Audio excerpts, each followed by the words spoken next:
اس کے علاوہ کوئی ان کے پاس کوئی اور اختیار نہیں ہوگا، اور بینچ بنانے کا بھی اختیار وہ کمیٹی جو پریکٹس اینڈ پروسیجر جو بڑھائی گئی تھی وہ کمیٹی بھی تعلیل ہو گئی ہے، وہ ایکٹ ہے وہ بھی تعلیل ہو گیا ہے۔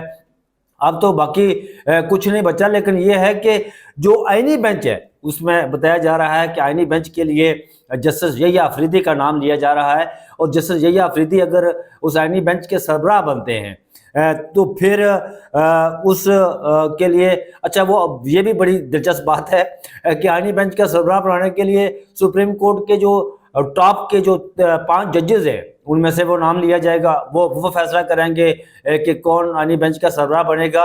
اس کے بعد اپنی مرضی سے اس آئینی بینچ کا سربراہ بننے کے بعد سپریم کورٹ کا اختیار ختم ہو جائے گا۔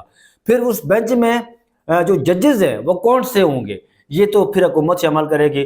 ظاہر ہے حکومت کس کو شامل کرے گی، وہ جسٹس امین الدین خان کو شامل کرے گی، وہ جسٹس جمال مندوخیل کو شامل کرے گی، وہ جسٹس مسرت الالی کو شامل کرے گی، پھر اس کے ساتھ وہ جسٹس نعیم اختر افغان کو شامل کر سکتی ہے، پھر جسٹس سداد طارق مسعود بھی بینچ کا حصہ بن سکتے ہیں۔ کیوں؟ وہ اس لیے کہ الیکشن ٹریبونل والے معاملات ہیں، فارم 45 اور 47 والے معاملات ہیں۔ حکومت کو ڈر یہی تھا، ایک خوف تھا حکومت کے اندر، یہی خوف تھا کہ اگر آزاد عدلیہ جس طرح یہ کام کر رہے ہیں ججز، ایک آزاد مائنڈ کے ساتھ آزاد مرد ججز کام کر رہے ہیں، اگر یہ جسٹس منصور شاہ سپریم کورٹ کے چیف جسٹس بن گئے تو پھر یہ فارم 45 اور 47 کا معاملہ، 8 فروری کا وہ کمیشن والا معاملہ، دھاندلی کمیشن بنے گا، پھر 9 مئی کے حوالے سے کمیشن بنے گا، اور پھر یہ سارا کچھ دب و دوس ہو جائے گا۔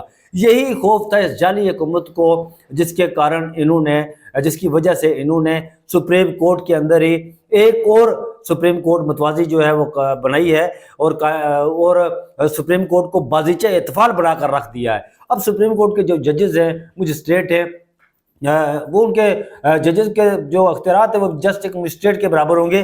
اگلا سوال ہے وہ یہ اٹھتا ہے کہ سپریم کورٹ کیا اس سارے معاملے پر خاموش رہے گی؟ میرا نہیں خیال کہ سپریم کورٹ اس سارے معاملے پر خاموش رہے گی۔ سپریم کورٹ کے جو آزاد مرد ججز ہیں، یہ پاکستان کی تاریخ میں پہلی بار ہوا ہے، اس سے پہلے ہمیشہ یہی ہوتا رہا ہے کہ عدلیہ جو ہے وہ طاقتوروں کے ساتھ، اسٹیبلشمنٹ کے ساتھ مل کر سیاستدانوں کو اور جمہوریت کا گلا گھونٹتی رہی ہے۔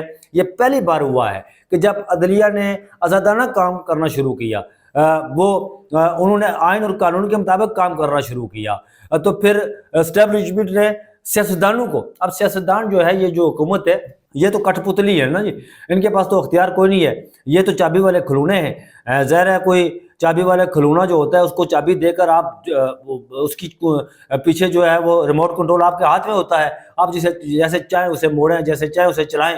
تو یہ انہوں نے تو وہی کردار ادا کیا کہ جمہوریت کے جو باشن نعرے لگا رہے ہیں، جمہوریت کی بالادستی کے، آئین کی بالادستی کے، یہ آئین کی بالادستی نہیں ہے، یہ جمہوریت کی بالادستی نہیں ہے، یہ پاکستان کی تباہی کی بنیاد رکھی گئی ہے۔ اور میں نہیں سمجھتا اس سارے معاملات میں کہ سپریم کورٹ پاکستان کے جو ججز ہیں، جنہوں نے بڑی آزاد عدلیہ کے لیے بڑی قربانیاں دی، وکلاء ہیں جنہوں نے 2007 میں بڑی قربانیاں دی ہیں، وہ خاموش بیٹھیں گے؟ اس پر کسی صورت میں وہ خاموش نہیں بیٹھیں گے۔ آج بروز پیر جو ہے وہ پہلا دن ہوگا یہ امینڈمنٹ کے بعد، تو ججز کا مائنڈ پتہ چلے گا کہ وہ کیا کر رہے ہیں، کیا سوچ رہے ہیں۔ حامد خان کی بھی پریس کانفرنس ہے، وکلاء کی بھی پریس کانفرنس ہے۔ یہ کسی صورت میں یہ جو امینڈمنٹ ہے، یہ کہتے ہیں یہ پاکستان کی ترقی کے لیے، یہ امینڈمنٹ نہیں ہوئی ہے جی۔ یہ امینڈمنٹ جو ہے یہ اشرافیہ نے اپنے لیے کی ہے۔ عام پاکستان کو اس کا کیا فائدہ؟ مجھے اس کا کیا فائدہ ہوا جی؟ مجھے تو اس کا کوئی فائدہ نہیں ہوا۔ عام پاکستان کو تو اس کا کیا فائدہ ہوا؟ عام پاکستان کو کوئی فائدہ نہیں ہوا۔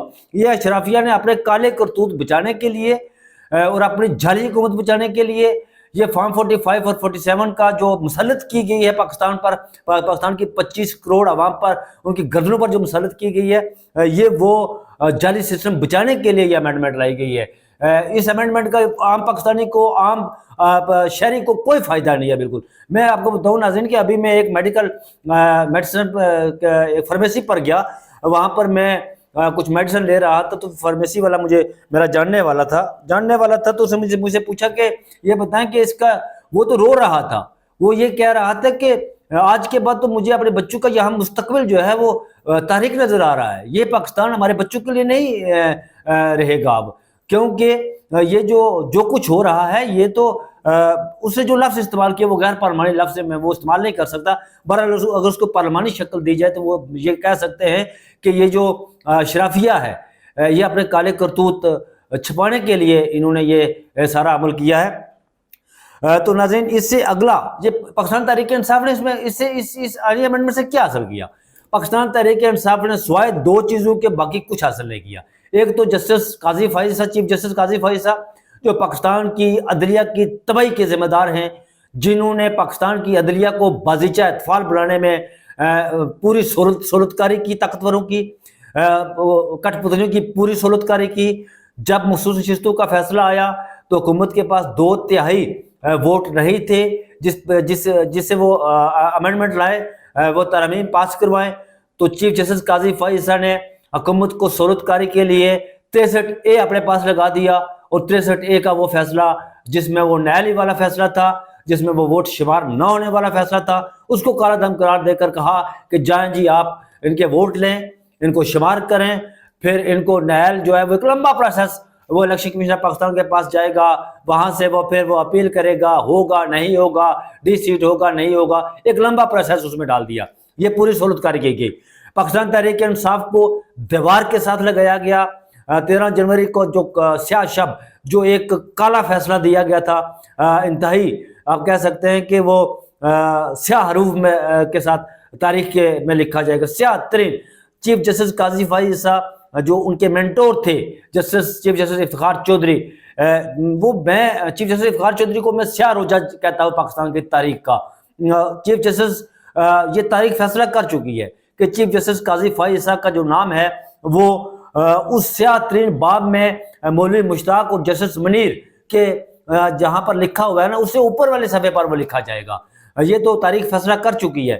یہ جو جب چیف جسٹس قاضی فائز صاحب نے حلف اٹھایا تو انہوں نے ہمیں بتایا جی بلا کر کہ ہم سپریم کورٹ کے بارے میں بنا رہا ہوں جی یادگار بنا رہا ہوں۔ میں نے پوچھا کہ کون سی یادگار بنا رہے ہیں آپ، کس چیز کی یادگار بنا رہے ہیں؟ تو انہوں نے کہا جی کہ بنیادی انسانی حقوق کی جو وائلیشن ہو رہی ہے، پاؤں تلے روندے جا رہے ہیں، یہ ان کی یادگار بنا رہا ہوں۔ یہاں آ کر لوگ سیلفی لیں، یہ لفظ استعمال کیا کوٹ اینڈ کوٹ، سیلفی لیں گے، یہاں دیکھیں گے کیا کیا۔ یہ تو ہمیں بہت بعد میں پتا چلا جب ان کا اصل چہرہ وہ پیاز کی تہ در تہ، وہ ایک تہ اترتی تو اندر والی دوسری تہ ہمارے سامنے آتی، دوسری اترتی تو تیسری جب ہمارے سامنے آتی، تو اس وقت ہمیں پتا چلا کہ یہ تو چیف جسٹس قاضی فائز صاحب نے سپریم کورٹ یہ بنیادی انسانی حقوق کی یادگار نہیں بلکہ سپریم کورٹ کو دفن کرنے کے لیے قبر بنائی تھی، اور آج وہ سپریم کورٹ کو دفن کر دیا گیا ہے۔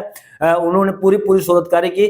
ناظرین میرا آپ سے یہ وعدہ ہے انشاءاللہ کہ میں جو تضادات حصہ ہے میں کوشش کروں گا کہ کل یا پرسوں اس پر میں ان کی پوری جو ہسٹری ہے جو ججز کے کیا کیا وہ کرتے رہے، کس طرح وہ جج بنے، کس طرح وہ سپریم کورٹ میں آئے، اس پر میں انشاءاللہ پورا ویلاگ کروں گا، اور آپ کو اس حوالے سے میں بتاؤں گا بھی انشاءاللہ ان کے جو وہ کب اینٹی اسٹیبلشمنٹ بنے، وہ کب پرو اسٹیبلشمنٹ بنے، پھر وہ کب اینٹی اسٹیبلشمنٹ بنے، پھر وہ کب پرو اسٹیبلشمنٹ بنے، اور 13 جنوری کا جو فیصلہ تھا اس سے پہلے وہ کیا کیا ہوتا رہا، کس طرح ہوا۔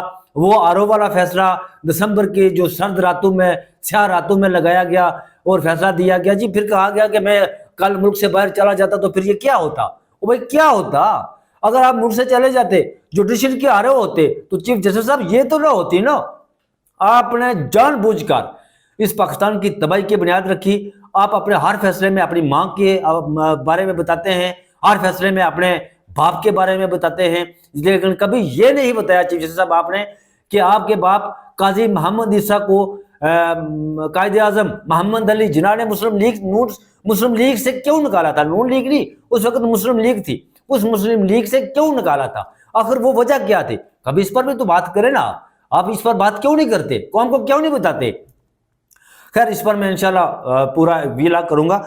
تو پاکستان تحریک انصاف نے اس سوائے دو، ایک قاضی فائز صاحب کو گھر بھیجا، اور دوسرا جو ایک انہوں نے وہ 199 ملٹری عدالتوں والا 191 کا جو تھا آئینی عدالت والا وہ معاملہ کیا تھا جی، وہ تو آئینی بینچ بن گیا، وہ تو آئینی عدالت سے بھی اوپر ہے، وہ تو بن گیا۔ لیکن ایک تو انہوں نے پاکستان تحریک انصاف نے یہ حاصل کیا کہ قاضی فائز صاحب کو گھر بھیجا، اور دوسرا جو ملٹری کورٹ میں سیورین کا ٹرائل ہونا تھا وہ